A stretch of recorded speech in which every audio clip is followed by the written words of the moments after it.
उनसे बड़ी खबर, विधानसभा में धामी कैबिनेट की मीटिंग हुई जिसमें भू कानून संशोधन प्रस्ताव को मंजूरी मिल चुकी है। कैबिनेट ने प्रस्ताव को हरी झंडी दे दी है और इसी बजट सत्र के दौरान सरकार सदन में संशोधन प्रस्ताव रखने वाली है। सीएम धामी का कहना है कि यह ऐतिहासिक कदम राज्य के संसाधनों, सांस्कृतिक धरोहर और नागरिकों के अधिकारों की रक्षा करेगा, साथ ही प्रदेश की मूल पहचान को बनाए रखने में एक महत्वपूर्ण भूमिका निभाएगा। वहीं सीएम ने यह भी कहा कि हमारी सरकार जनता के हितों के प्रति पूरी तरह से प्रतिबद्ध है और कभी भी लोगों के विश्वास को हम टूटने नहीं देंगे।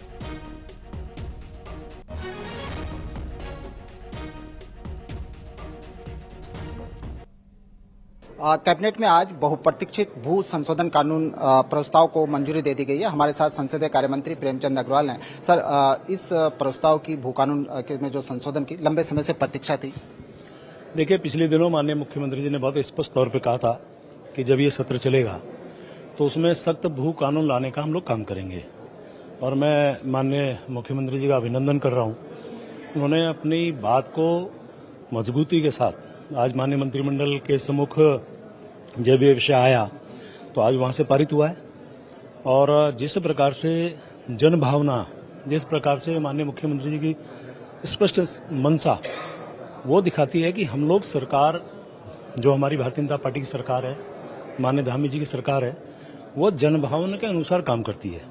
सख्त भू कानून आने से निश्चित रूप से अब हमारे यहाँ की जमीनों में कम से कम दुरुपयोग होने से बचेगा। कम से कम हमारे यहाँ की जो जमीन कम हो रही थी, यानी कि हमारे लोग जिनको दिक्कतें हो रही थी उसमें बचत होगी और एक संदेश जाएगा कि भारतीय जनता पार्टी की धामी सरकार जन भावनाओं का सदैव सम्मान करती रही है।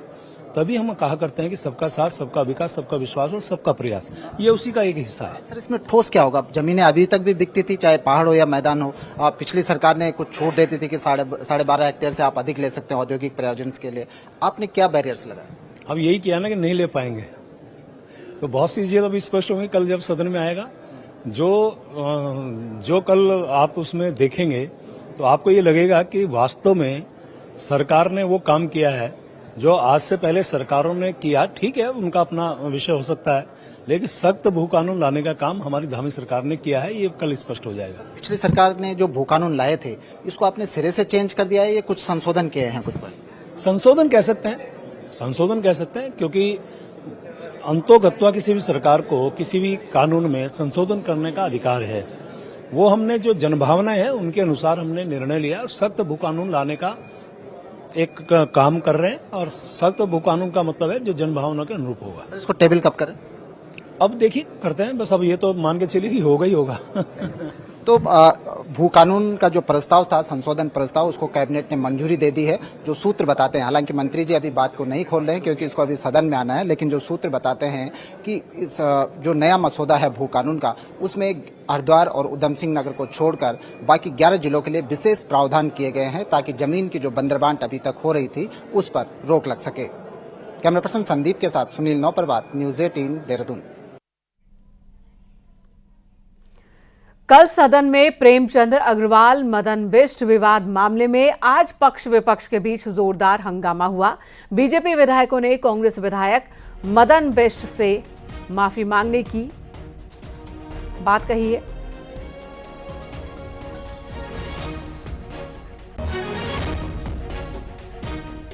मदन बिष्ट माफी मांगे।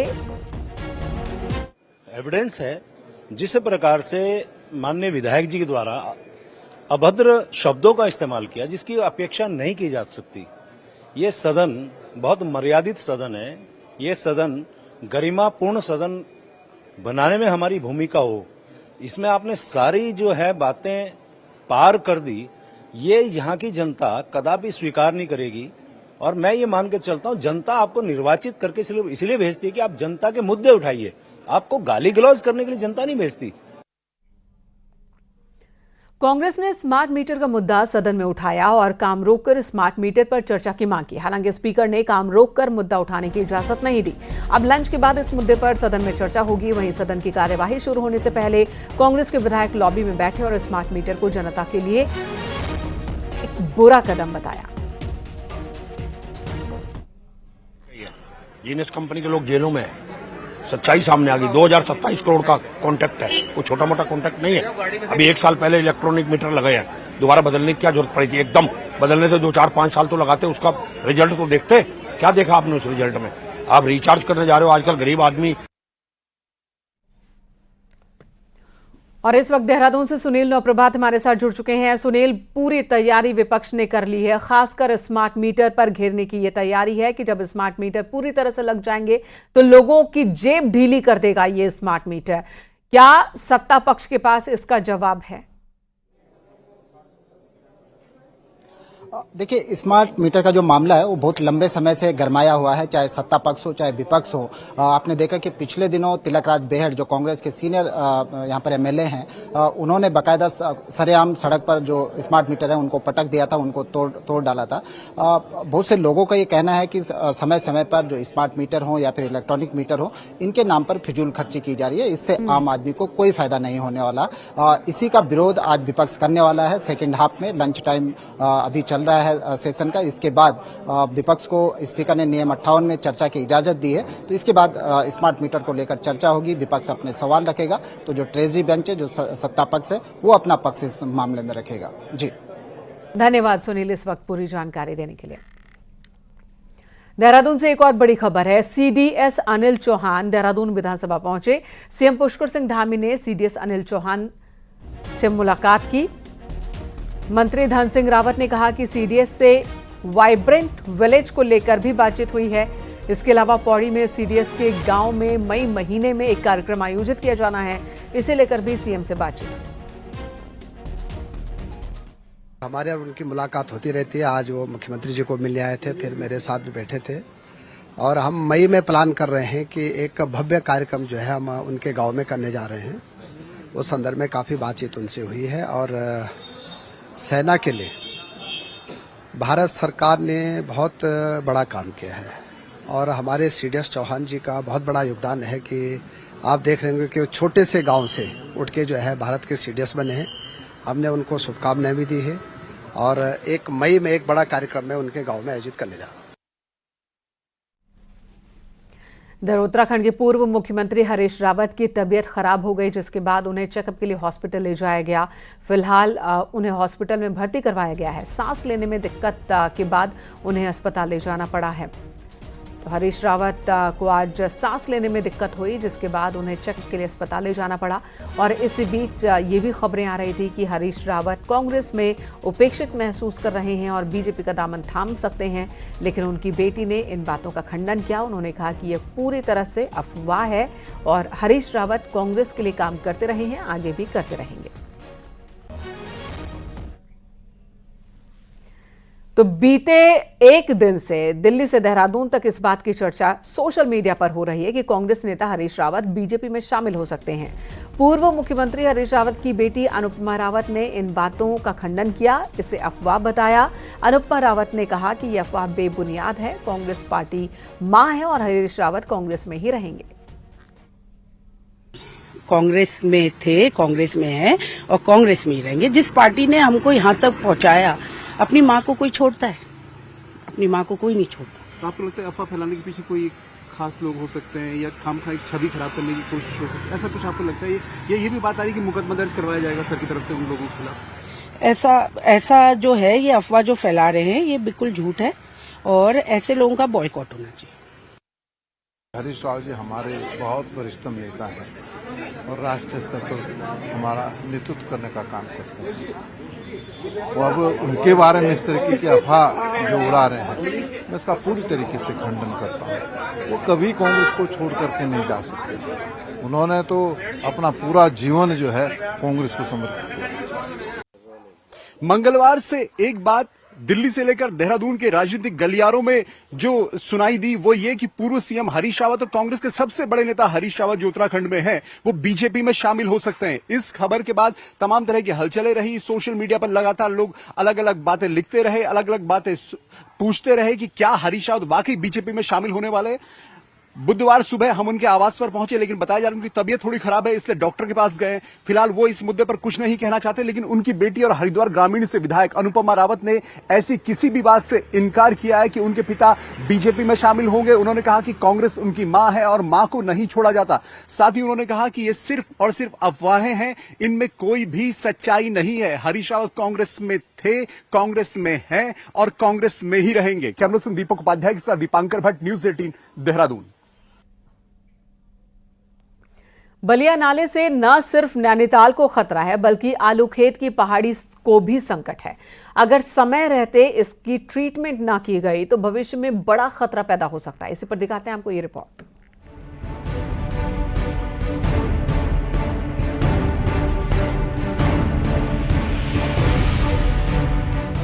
बलिया लाने के एक हिस्से में ट्रीटमेंट वर्क जरूर चल रहा है, मगर सामने की पहाड़ी दरक रही है और कई हिस्सों में लगातार भूस्खलन हो रहा है। तो नैनीताल में नाले के कटाव से पहाड़ी धीरे धीरे कमजोर हो रही है और दरक रही है, जिसका असर आलूखेत से लेकर खूपी गांव में देखने को मिल रहा है और गांव में घरों और रास्तों पर दरारें दिखाई दे रही हैं, जो भविष्य में किसी बड़े खतरे का संकेत दे रही है। वहीं भूवैज्ञानिक भी फॉल्ट लाइन के इस नाले के पास से गुजरने से होने वाली भूगर्भीय हलचल से पहाड़ी खिसकने के दावे कर रहे हैं। आलू खेत वाली पहाड़ी को बहुत खतरा है। अगर नीचे से कटान होगा, वो कभी थोड़ा भी अर्थक्वेक आएगा, वो पूरा पहाड़ी नीचे जाने वाली है। उसको कोई नहीं, कितना ही आप पैसा खर्च करें, वो उसको डिले जरूर कर सकते हैं, लेकिन अगर यही हाल रहा तो डिले कैसे होगा। गौरतलब है कि उत्तराखंड बनने के बाद से ही बलिया नाले के कटाव से इन पहाड़ियों से लगातार लैंडस्लाइड होता रहा है, जिससे नैनीताल शहर को खतरा बना रहता है। लेकिन अब पहाड़ी का करीब 200 करोड़ की लागत से ट्रीटमेंट वर्क किया जा रहा है, लेकिन आलूखेत वाली पहाड़ी का ट्रीटमेंट इसमें शामिल नहीं किया गया। हालांकि जिला प्रशासन इस पहाड़ी का भी ट्रीटमेंट कराने की बात कह रहा है। तो वो चरणबद्ध रूप से सभी वल्नरेबल एरियाज़ का सर्वे करके साइंटिफिक तरीके से कैसे उनका ट्रीटमेंट कराया जा सकता है, कैसे उनका जो रिस्क है वो कम किया जा सकता है, उसका मैनेजमेंट कर सकते हैं। ये अपने रिपोर्ट से वो लोग सजेशंस दे रहे हैं, साथ में DPRs भी बन रहे हैं और शासन से जैसे जैसे इन प्रोजेक्ट्स में धनराशि प्राप्त होती जाएगी वैसे। बहरहाल नैनीताल के लिए बलिया नाला संकट हमेशा से रहा है, लेकिन इस बार 200 करोड़ की योजना से ट्रीटमेंट वर्क हो रहा है, लेकिन साथ ही आलूखेत की पहाड़ी का भी ट्रीटमेंट नहीं किया गया तो आने वाले समय में ये बड़ा संकट पैदा हो सकता है। न्यूज़ 18 के लिए नैनीताल से वीरेंद्र बिस्ट की रिपोर्ट। लगातार बढ़ रहे साइबर अपराध पर लगाम लगाने के लिए उत्तराखंड पुलिस की स्पेशल टास्क फोर्स ने बड़ा कदम उठाया। जल्द ही प्रदेश में 2 और साइबर क्राइम पुलिस स्टेशन खोले जाएंगे। इसके लिए शासन को प्रस्ताव भेजा गया है। दरअसल उत्तराखंड में साइबर अपराध के बढ़ते मामलों को देखते हुए प्रदेश में साइबर सुरक्षा को मजबूत किया जा रहा है। फिलहाल देहरादून और उधम सिंह नगर के रुद्रपुर में साइबर क्राइम पुलिस स्टेशन है, लेकिन जल्द ही हरिद्वार और नैनीताल में भी इसी तरह के स्टेशन खोले जाएंगे। इसके अलावा देहरादून और Rudrapur cyber crime police station पर 25 अतिरिक्त पुलिस कर्मचारियों की नियुक्ति की जाएगी। उसमें 20 लाख के ऊपर के जो साइबर क्राइम के जो प्रकरण हैं उसकी investigation cyber crime police station द्वारा की जाती है। चूँकि विगत कुछ वर्षों से साइबर क्राइम बढ़ा है और अपराधों की तुलना में, तो इसलिए 2 नए थानों का प्रस्ताव जो है बनाकर भेजा गया है और निकट भविष्य में ये खुल जाएंगे। और अल्मोड़ा का SSJ विश्वविद्यालय को वजूद में आए भले ही 5 साल होने को हो, लेकिन ये विश्वविद्यालय अभी भी पटरी पर नहीं आ पाया है। हालात ऐसे हैं कि यहाँ छात्र साल भर किसी न किसी परेशानी से जूझते रहते हैं। इसी पर आपको ये रिपोर्ट दिखाते हैं।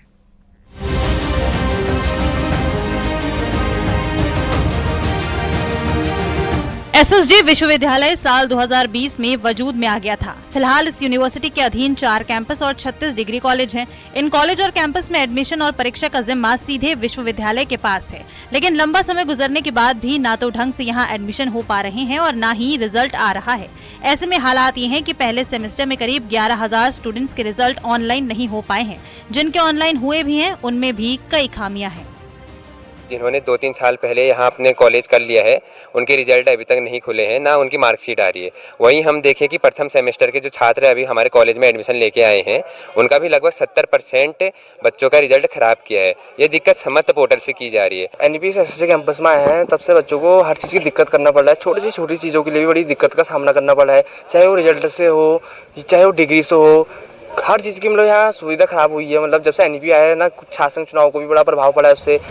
असल में विश्वविद्यालय के कैंपस और कॉलेज में अब एडमिशन और रिजल्ट समर्थ पोर्टल के जरिए होते हैं, लेकिन पोर्टल की खामियां हजारों स्टूडेंट्स पर भारी पड़ रही हैं।